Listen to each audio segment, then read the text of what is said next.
17-year-old Rhiana Kemplin was SHOT inside an apartment in Avondale, Arizona just before 6:30 a.m. on Saturday, November 8, 2025, while she was sleeping in bed. According to reports, on the morning of the incident, Rhiana's mother was woken up by the sound of a door being forced open. She told police that she heard a shot and then saw a male in dark clothing inside the apartment. She said she heard another click and believed that she was going to be attacked. Instead of doing so, though, he ended up getting spooked by her seeing him and then ran out of the apartment. Now, Rhiana's mother did go into her bedroom and she believed that her daughter was in bed sleeping, snoring. So she went into the other room, called 911, and then went back into her daughter's room to try and wake her up. And that is when she noticed that she had suffered from a GSW in bed. Rhiana was immediately taken to a nearby hospital in critical condition, but she ended up passing away from her injury. Now, at the moment, no one has been formally arrested and charged with her unaliving. However, law enforcement has arrested a person of interest.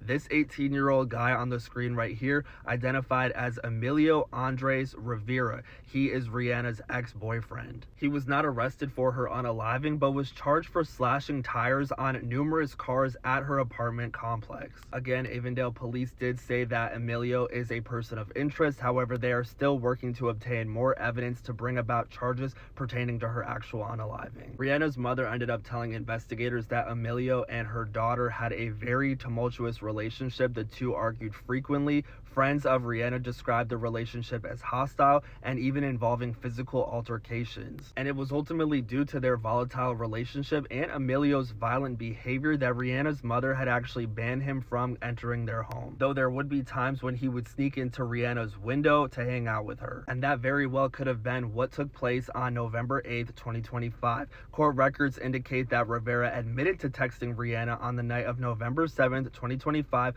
right before the incident, asking if he could come over. According to Rivera, he said that the two had an argument and a physical fight after he arrived to her apartment. He said that she was the aggressor, though, and that she was on top of him, attacking him. Despite Rivera being at the scene of the crime around the time that the crime took place, he's been very vague when it comes to Rhiana's death, and he refuses to admit anything past having a physical altercation with her that night. Based on what I'm putting together, it seems like he had snuck in through her window to hang out with her in her room. The two had some sort of fight. He ended up leaving, she locked the room, and then he ended up forcing his way back in later and taking her life. Rhiana was said to have been looking forward to graduating high school and studying cosmetology. She planned to continue her education at Arizona State University and play in the university's band. She was said to have been a light in this world and someone who was always unapologetically herself and who had an infectious energy.